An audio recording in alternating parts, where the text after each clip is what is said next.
नमस्कार। आज बैठे बैठे मुझे अपनी दादी माँ बहुत याद आई और मुझे याद आई उनकी एक बात जो हम छोटे थे तो वो हमसे अक्सर कहती थी। वो बात तब तो समझ नहीं आई, अभी भी खैर बहुत ज्यादा समझ तो नहीं आई, पर वो क्या बात थी? बात मेरी दादी हमसे पंजाबी में कहती थी। वो पंजाबी बोलती थी, मैं भी आपको पंजाबी में ही बोलूंगी।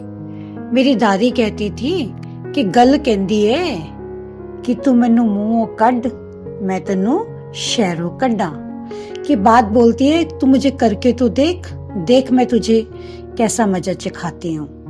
तो चलिए पहले कहानी सुनते हैं। एक गांव में एक बुढ़िया रहती थी। बुढ़िया अकेली रहती थी। उसका घर भी गांव से थोड़ा सा हटके था।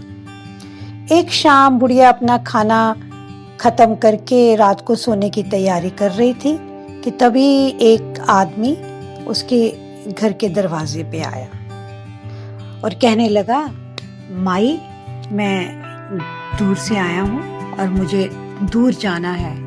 अगले गांव तक मैं पहुंच नहीं सकता क्योंकि रात होने वाली है।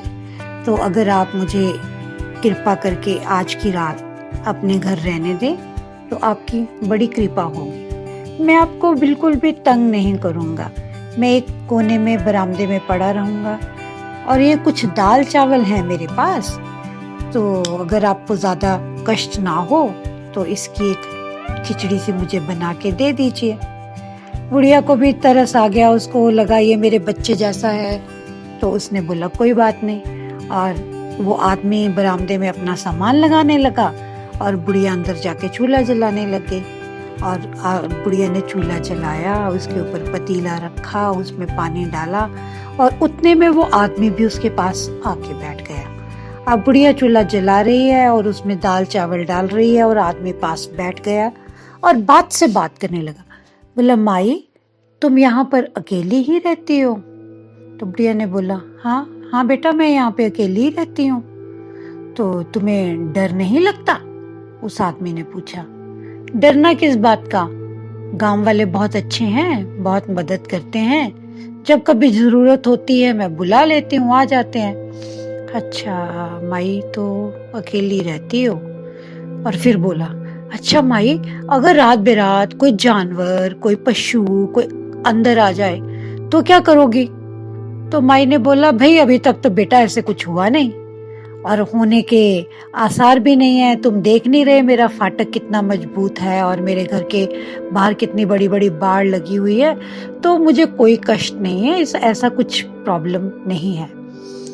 ठीक है, पर माई, आदमी फिर बात से बात कर रहा है, माई अगर चोर आ जाए तो? अब तक माई ने अपने चूल्हे में खिचड़ी बनानी शुरू कर दी है। वो खिचड़ी में कड़छी चला रही है और चलाते चलाते अब उसको उस आदमी की बातों में कुछ अच्छा नहीं लग रहा। पर अतिथि देवो भव, हमारे जो मेहमान होते हैं वो हमारे भगवान होते हैं, ये सोचकर उसने बातों का सिलसिला जारी रहने दिया और बात का जवाब देती रही। बोले, बेटा चोर मेरे घर आएंगे भी तो क्या ले जाएंगे? क्या है मेरे बुढ़िया के पास? कुछ नहीं लेके जा सकते, और आ भी गए मैं तो कोने में हट जाऊंगी। बोलूंगी बेटा जो दिखता है उठा जाओ ले जाओ, जान रही तो सामान और बन जाएगा, इसमें क्या प्रॉब्लम है? तो ठीक है। अच्छा ये सोचते रहे। औरत अपनी कड़छी माई बना रही है, खिचड़ी में कड़छी चला रही है, नमक मिर्च मिला रही है और वो आदमी अपने अक्ल के घोड़े दौड़ा रहा है। और फिर बोला, माई चलो वो तो ठीक है, पर अगर खुदा ना खास्ता तेरे घर को आग लग जाए? तो अब तक बुढ़िया को भी गुस्सा आ गया था, तो उसने भी बड़ा बुरे से अंदाज में बोला, लग गई तो लग जाए, मैं शहर चली जाऊंगी, अपने बेटे के पास चली जाऊंगी, घर फिर बन जाएगा। तू अपनी खिचड़ी खा, तू क्या मेरे से बातें करता जा रहा है? 2 मिनट के लिए वो फिर चुप कर गया और उतने में खिचड़ी अब लगभग पक गई है और उसमें उबाल भी आ गया है, मसाले भी रस मिस गए हैं, सब खिचड़ी पक गई है और आदमी अभी भी लगा हुआ है। और बोला, माई वो तो ठीक है, पर अगर तेरा बेटा ही मर जाए। अब तो वो माई को बहुत गुस्सा आया, बोले ठहर तू, मेरा बेटा मर जाए? क्यों मरे मेरा बेटा? मरे मेरे बेटे के दुश्मन, इधर आ तुझे बताती हूँ। ये कहते हुए माई आगे बढ़ी, उसने उसकी झोली पकड़ी और झोली की पोटली सी बनाई और वो उबलती उबलती खिचड़ी उसमें डाली और बोला ले पकड़ अपनी खिचड़ी और चलता बन। और उसने उसका सामान भी बाहर फेंका और अपना फाटक बंद किया और अंदर आ गए। अब वो आदमी बेचारा एक अजीब सी हालत में, क्योंकि वो कपड़े की पोटली में से जो खिचड़ी है उसका पानी टप टप टप टपक रहा है, कभी उसके दाएं पैर पे पड़ रहा है, कभी बाएं पे पड़ रहा है, और वो करके अपना पैर उठा रहा है और चलता जा रहा है। दूसरी तरफ से एक और आदमी आया, उसने ये अजीब सा दृश्य देखा तो उसने पूछा भाई ये क्या है? तो वो आदमी बोला भाई ये मेरी जुबान का रस है। तो जुबान का रस, ये बात हम आज कर रहे थे, और ये बात थी जो मेरी दादी कहती थी कि कभी कभी हम अपनी जुबान के रस में इतना बह जाते हैं। ये तो खैर कहानी थी, कहानी में थोड़ा लार्जर देन लाइफ चीजें होती हैं, पर हम कभी कभी अपनी जिंदगी में हम सब कभी ना कभी ऐसी बातों में पड़ जाते हैं, ऐसी बातों में उलझ जाते हैं जब हम कुछ में से निकलता नहीं, कुछ पड़ता नहीं, लेकिन हम अपने आप को मुसीबत में डाल लेते हैं। क्योंकि बात जो होती है वो कहती तू मुझे कर तो तू भूल जाएगा, दुनिया नहीं भूलेगी। तभी तो बोलते ना तलवार का घाव भर जाता है, शब्दों का घाव नहीं भरता। और हमारे बड़े संत महात्मा कह गए हैं कि बोली एक अनमोल है, तो हमें सोच समझ कर बोलना चाहिए।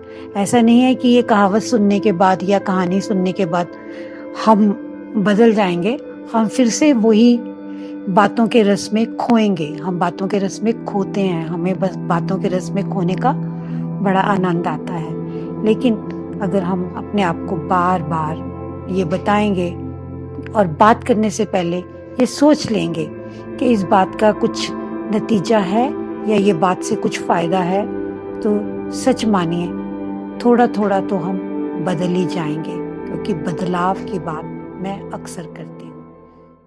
तो ये थी कहानी और ये थी बात। और अगर आपको मेरे से बात करना, मेरी कहानियों को सुनना अच्छा लगता है तो प्लीज़ मेरे चैनल को लाइक, शेयर एंड सब्सक्राइब करें। धन्यवाद।